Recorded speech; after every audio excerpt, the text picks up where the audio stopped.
Jadi jangan dikira Allah itu pokoknya sebenarnya ikhlas Allah.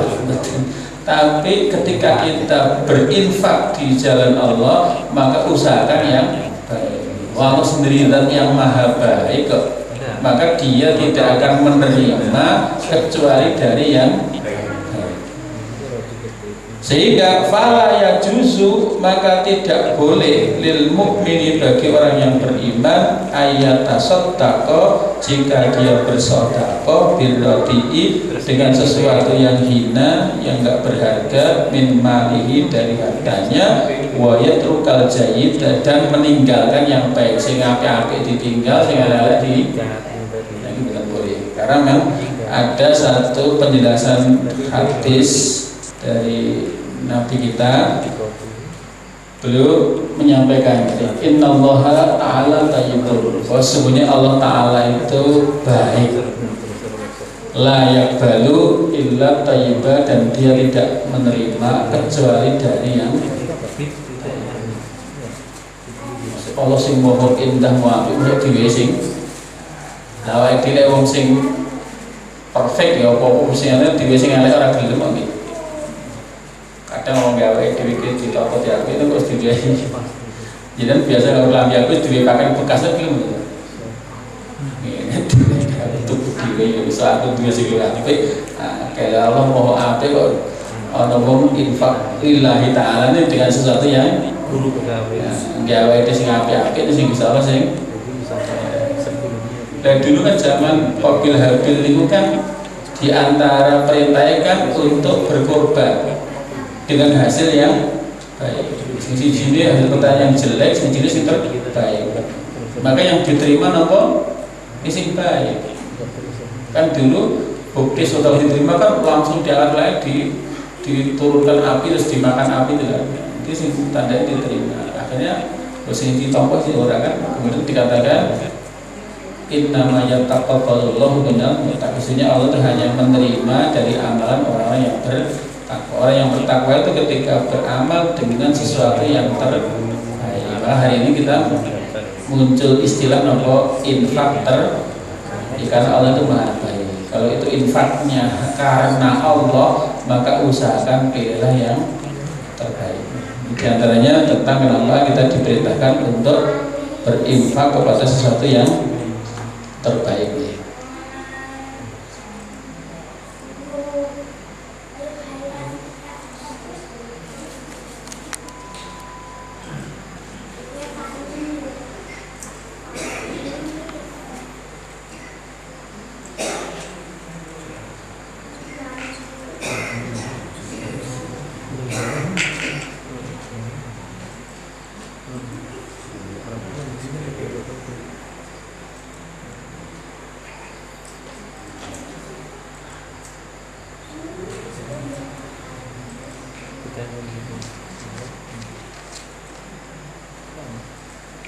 Dan kemudian ada satu hadis yang berkaitan dengan ayat di atas, yaitu qauluhu sallallahu alaihi wasallam fi sahih. Jadi sabda Nabi sallallahu alaihi wasallam dalam sebuah hadis yang sahih riwayat Imam Bukhari Muslim.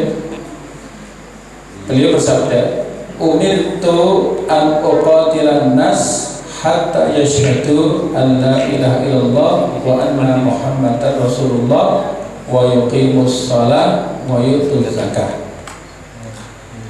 Sabda Rasulullah SAW dalam sebuah hadis yang sahih, beliau bersabda, umirtu, aku diperintahkan an-uqatila, untuk memerangi an-nasa manusia, hatta yashhadu, hingga mereka itu bersaksi alla ilaha illallah, bahwa tidak ada sesembahan yang berhak diibadahi dengan sebenarnya kecuali Allah, wa anna muhammadar rasulullah, dan sesungguhnya Muhammad adalah Rasulullah.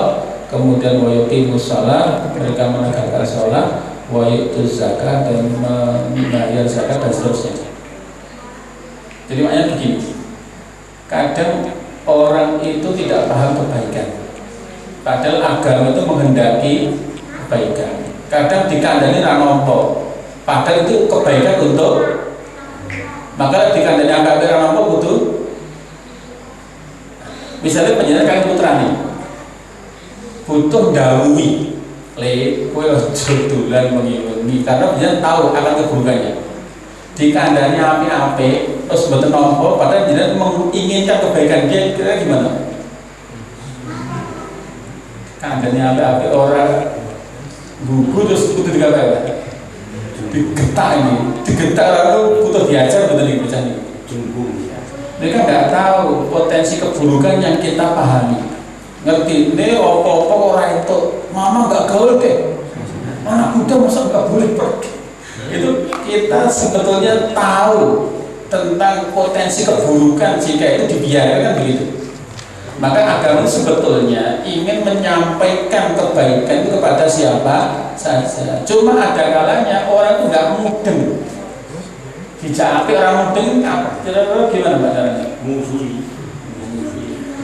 Kandani ya api-api mau kudu rada keras lah ngandani gitu. Artinya ini adalah bentuk pendidikan. Ini kan pernah terjadi tatkala terjadi perang Khaibar.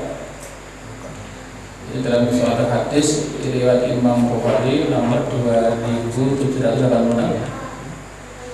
itu kan diriwayatkan di malam hari itu Nabi bersabda la utiyanna rayatan rajulan sungguh la utiyanna rayatan hodan rajulan dimana sungguh aku akan berikan panji ini esok hari kepada seseorang. Dulu kan kalau perang itu kan sebagai tanda dia akan dipilih menjadi Manggoliyuda Panglima itu menerima apa? Panji ini. Dan yang membawa panji itu adalah nanti komandan pasukan. Dan tegaknya panji itu menunjukkan tegaknya pasukan. Nah itu sampai jatuh berarti. Maka kan itu kan ada peristiwa yang sebelumnya pemimpin pasukan yang diamanah memimpin pasukan itu tidak berhasil menembus benteng Khaibar sampai pada kayak putus asa ini benteng pertahanan musuh sangat kuat sehingga diusahakan kok ditembus itu tidak bisa karena benteng berlapis 3 dan itu cukup bertahan dalam waktu bertahun-tahun karena logistik yang cukup besar disimpan di dalam itu.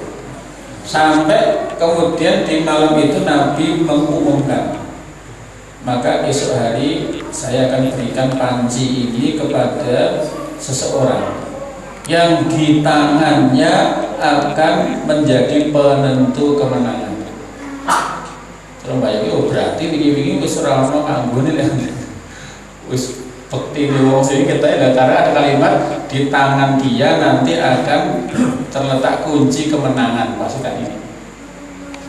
Artinya dia nanti akan menjadi penentu apa? Kalau lihatnya anu jasanya betul kan? Ya ada, tapi nanti orang ini yang nanti akan menjadi penentu kemenangan gitu.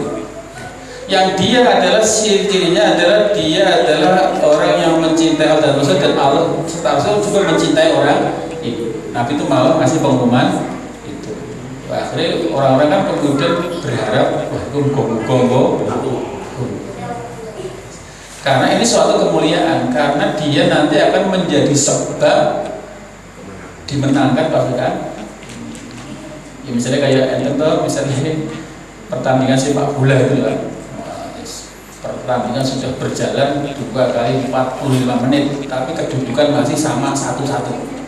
Pemain ini selempoh itu kan, maka karena ini final dibutuhkan perpanjangan. Maka kemudian misalnya pelatih ngambil keputusan harus memasukkan pemain baru. Wah, ada pergantian pemain, si mau main 90 menit diganti dengan pemain. Begitu dapat 1 menit, gol, kira-kira menang enggak tim ini? Saya menentukan siapa? Wong ke pas mlebu di bawah, ke main 1 menit, urung kemeringat, wis ngegol iki. Lah sing lempah sampai 9 menit itu dijajah apa tadi? Ya duit, cuma orang yang datang belakangan ini ternyata menjadi penentu, menjadi penyempurna usaha. Kira-kira sing entuk hadiah sing mlebu kene apa sing pemain sing selawas apa? Sing itu sepatu emas sing itu. Lagi pre sampai lempor ra entuk apa-apa gitu. Ya artinya Walaupun mungkin dia perannya baru sebentar, tapi ternyata dia menjadi penentu. Contohnya kita naik angkot harus nunggu kemeringan, dan kurang sih makan. Begitu untuk haji makan. Sing berjasa putih kan? Penumpang saya mesti tadi kata apa? Saya penumpang carry gitu. Wah, sampai tadi kemeringan dengan tadi sambar atau misalnya. Ya artinya tidak. Nabi pernah mengatakan begitu. Dan akhirnya begitu pagi tiba, semua pasukan siap dan mereka kayak ngetok-ngetoknya bawa nomor dan kepresan kanjeng Nabi itu. Itulah Nabi juga diberikan ternyata begitu pandangan mata menyapu semuanya ada, ternyata kayaknya nggak ada. Sampai Nabi kemudian menyebut satu nama, Aina Ali di mana? Pos harapanku. Berarti ternyata Nabi menyebut satu, yang lain mengatakan tidak ada kanjeng Nabi, dia sakit. Cara jenengan kan sing enten mawon kanjeng Nabi ora usah boleh sih. Sahabat jawab beliau sedang sakit, suruh ke sini. Artinya jadi aliku seorang mangkat mergo nopo udur karena sakit belek niku. Tidak tolong undang Ali datang ke sini. Artinya mesti putus harapannya, ternyata bukan saya, karena Nabi sudah menyebut apa? Begitu rempes niku oleh Nabi di barokai di cuk dan mari. Itu sing itu jenengan. Dan ketika itu Nabi diserahi panji itu. Artinya beliau yang nanti akan didaulat sebagai komandan pasukannya, akan memimpin penggemburan benteng Khaybarnya Yahudi. Dan dia sebagai pemimpin akan bertanggung jawab kepada pasukan yang dipimpin. Ono bejo lan cilokone sing tanggung jawab sinten? Maka beliau ketika mendapat amanah coba bertanya pada Nabi, ya Rasulullah, ya Rasulullah, kenapa kita harus memerangi orang? Kenapa betul bisa direbuk api-apian? Maksudnya tadi, karena apa? Beliau sebagai pemimpin perang itu kan, perang itu resikonya kalau nggak membunuh ya apa? Dibunuh. Jadi dibunuh itu selesai urusan, tapi dengan tewasnya seorang nanti akan ada masalah lagi. Maka akan ada janda baru, akan ada yatim baru. Ini ekses sosialnya kan ada. Belum nanti kehancuran harta benda dan yang lainnya itu. Maka beliau sebagai calon pemimpin mengatakan, ya Rasulullah, kenapa kita harus memerangi orang? Karena perang itu kan sebenarnya apa? Belum sempat dijawab Nabi, belum melanjutkan uqatilunas hatta takuna mislana, atau yang mislana, apakah kita memerangi orang itu agar mereka itu seperti kita? Artinya apakah target perang itu adalah mereka berislam, ragil Islam diperangi gitu? Kata Nabi, ala risli, sudahlah kerjakan perintah itu ala risli dengan santun, dengan elegan. Hatta takuna fi sahatihim, hingga pastikan kamu semua bisa masuk ke rumah-rumah mereka, bisa masuk ke pekarangan mereka. Jadi perang itu bukan tujuannya. Pastikan semua dari kalian bisa masuk ke rumah-rumah mereka. Terus ngapain? Summad'uhum ilal Islam, maka ajak mereka semua untuk nopo. Jadi cara penyandang morawatan kubur sepindah kula sowan silaturahim. Nomor kali kula badhe matur, Islam adalah nek jenengan kersa Islam, Allah badhe memulakan jenengan ngene gitu. Padahal itu konteksnya napa? Perang. Tapi tujuannya napa? Mendidik. Sampaikan, ajak mereka untuk Islam. Kalau ngajak Islam di dunia kenapa? Allahu Akbar. Lugu api-apian terbuka. Artinya di antara bentuk kasih sayang Allah adalah manakala hambanya hidup mengikuti petunjuk Allah. Karena ketika nggak petunjuk Allah itu urip ya rekoso, dunia ini akhiratnya dipastikan juga akan sengsara. Maka ada kepentingan. Setelah itu apa yang dilakukan? Wa akhbirhum bima aujaballahu lahum. Maka ceritakan kepada mereka apa yang diwajibkan Allah kepada mereka. Butuh berapa jam, Pak? Neranti kabeh kewajibannya Allah sepindah sampai butuh syahadat butuh sholat, karena sholat akan bermanfaat ini kemudian sholat yang diusahakan dan terusnya. Itu ternyata sahabat Ali jadi pemimpin pasukan. Tahapannya karena apa? Pastikan kamu bisa memastikan semua anggota pasukanmu bisa masuk ke rumah-rumah mereka, terus ajak mereka untuk Islam dan kabarkan kepada mereka apa yang menjadi kewajiban Allah untuk mereka. Itu butuh akal. Jadi dalam banyak perang itu ternyata itu kan. Dan terus berapa yang targetnya? Padahal PT Khaybar itu lebih dari 200.000 orang. Maka Nabi wallahi la ayyadiyallahu bika rajulan wahidan khairul laka min humurin na'am. Demi Allah, seandainya seorang saja mendapat petunjuk dari Allah karena usahamu itu, maka kamu mendapatkan sesuatu yang lebih baik daripada seekor unta merah. Jadi tugas dakwah itu rasa kakek orang siji berhasil mendapat petunjuk Allah atas usaha itu perang Pak konteks.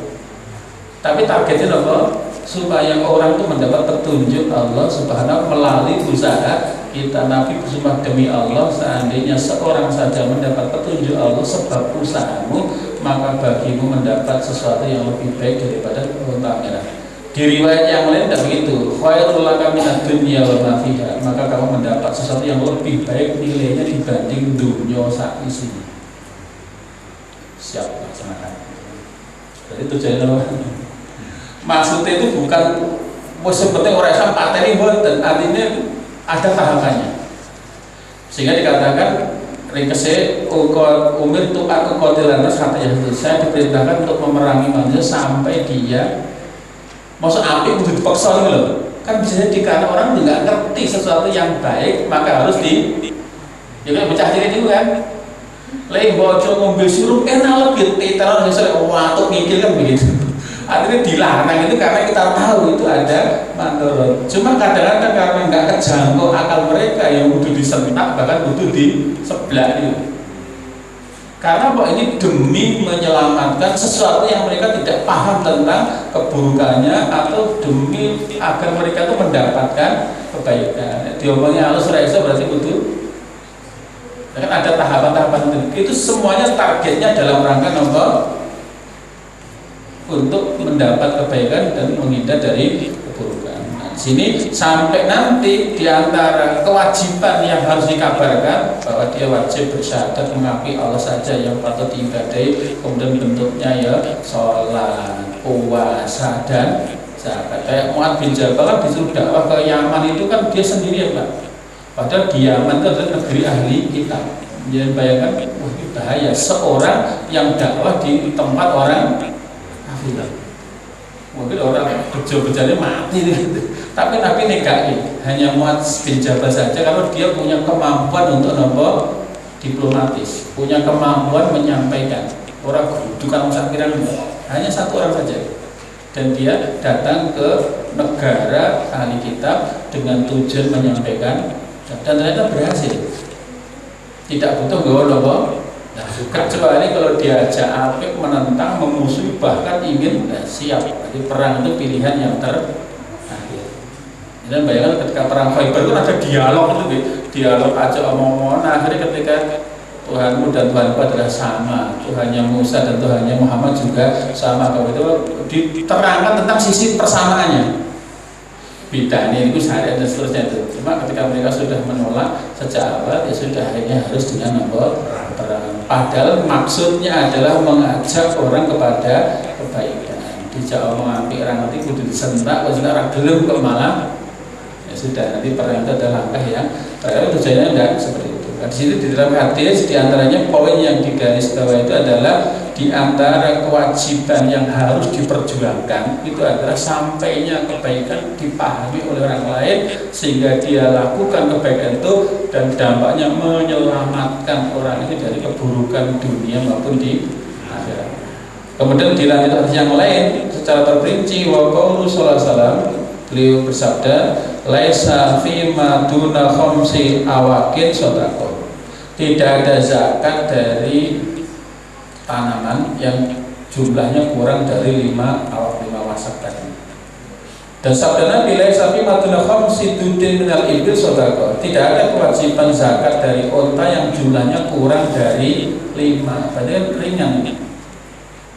Unta siji selawe yuta. Unta papat 5 berarti nek kurang saka kudu wong zakat. Berarti kan enteng to. Berarti hartanya dari itu berarti wong sugih. Padahal unta 5 zakatnya wedhus siji. Kan ringan. Artinya bagi orang yang punya harta seperti itu berarti asumsinya sudah terpenuhi kebutuhannya, sehingga ketika itu dikeluarkan tidak akan ganggu jalannya nopo kehidupannya. Kemudian Nabi bersabda wa firrikas khumusun al-khumus, dan di zakat barang temuan itu 1/5-nya. Misalnya jangan ke kebun duduk-duduk nemu kebun emas itu kan mendapat sesuatu tanpa usaha. Kok itu nemu, ngoten itu berarti zakatnya 1/5. Enteng apa Bu? Dengan dia rezeki nomplok tuh lagi. Beda panen, nandur, rekosen, nenagani itu ketika nemu itu. Jadi bukan itu tanah murah ini bisa jadi duduk ternyata orang masak gentong nanti. Nah itu mendapatkan harta tanpa usaha, maka layak kalau bagian zakat yang dikeluarkan nomor contoh rezeki nomor hadiah itu zakat apa? Itu kan sesuatu yang tidak, makanya zakat hadiah itu berapa? Selawe persen malah seperempatnya gitu. Kita jangan teman-teman itu hadiah mobil pajak 25 kita jadi apa kok untuk orang itu ya begitu. Rikah itu barang temuan, mana ya duduk itu kan barang yang terkubur di tanah, nggak tahu pemiliknya siapa, terus hari ini diserahkan ke akar budaya. Nah kemudian jalan pertanian, Nabi dawuh fima sakotil ma wal uyun aukan asarian al usyad. Tetanduran pertanian yang itu diairi oleh air hujan atau mata air atau yang tuh embun itu niku zakate al usru 10%-nya, 1/10-nya.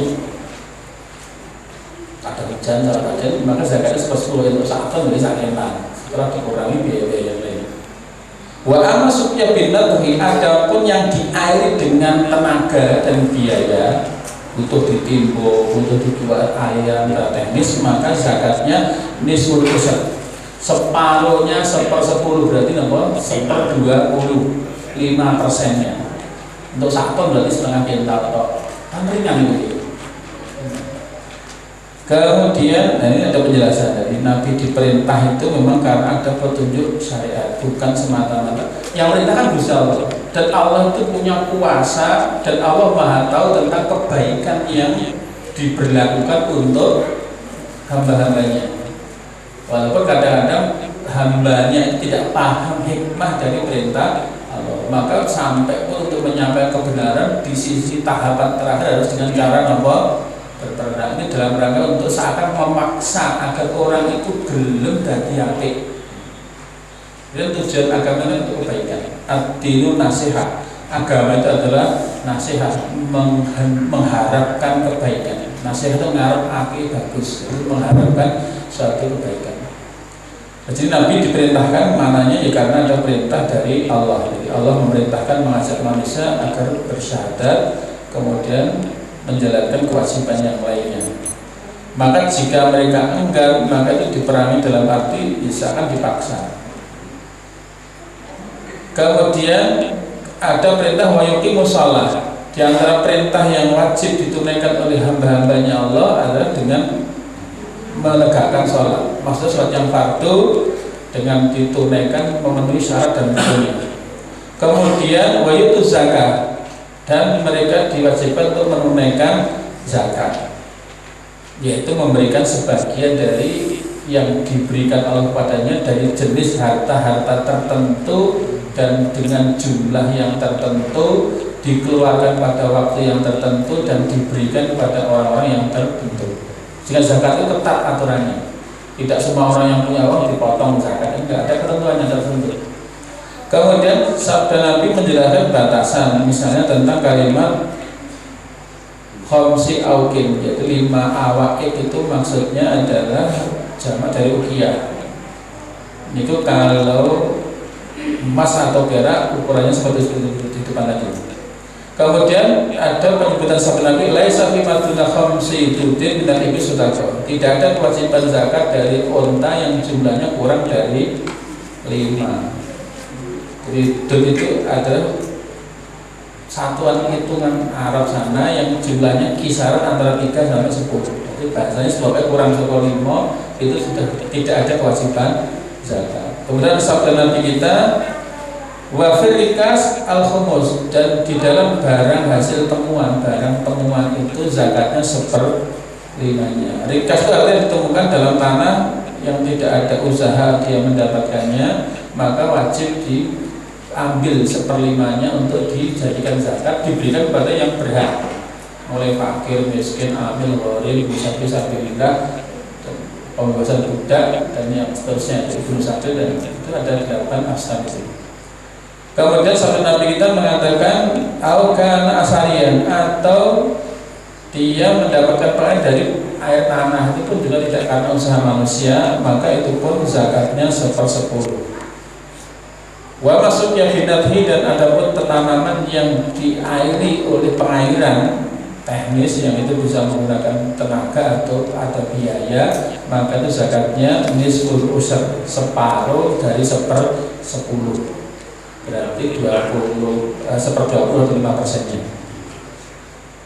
Ini kemudian yang butuh kita pahamkan, yang poin ketiga itu, alimhum annaman syahida ala Allah wajib alai ayatullah syarika lahu batatu wahidan, bahwa orang yang sudah bersyahadat maka dia wajib mengibadahi Allah saja tanpa menyekutukan dia dengan yang lainnya. Dan barang siapa yang bersyahadat bahwa Nabi Muhammad adalah utusannya, maka konsekuensinya wajib alai ayuhibbahu wa ayuti'ahu, dia wajib mencintai Rasulullah dan mentaati Rasulullah SAW, wa yatabi'ahu fi kulli ma ursila bihi, dan wajib mengikuti terhadap apa yang diutus Nabi atasnya, dan kemudian wa ta'ilai, dan mengajak manusia kepada apa yang dibawa Nabi SAW. Yang keempat, alimhum anna zakat ukhtus shalah. Sesungguhnya zakat itu ada saudaranya salat. Jadi nggak bisa dipisahkan antara sholat dan zakat. Yang baca di ayat Al-Quran mesti kita tahu wa yuqimuna sholata wa yutuna zakat. Jadi selalu dipasangkan ketika ada perintah sholat gandengan nomor zakat. Sampai para ulama kemudian membahas berarti itu dua amalan yang bisa dipisahkan. Artinya sampai disimpulkan yang mengatakan tidak diterima sholatnya orang yang nggak mau zakat, dan tidak diterima zakatnya orang yang tidak sholat. Jadi dua ini adalah bersaudara, nggak bisa dipisahkan, ada gandengannya. Sehingga dikatakan fala yahilu lil mu'minin ayyam taha mata wajib, maka tidak boleh bagi seorang mukmin untuk menolak bayar zakat ketika sudah tiba kewajibannya. Makanya nanti zakat itu ada waktu di mana orang wajib mengeluarkannya. Bahkan sampai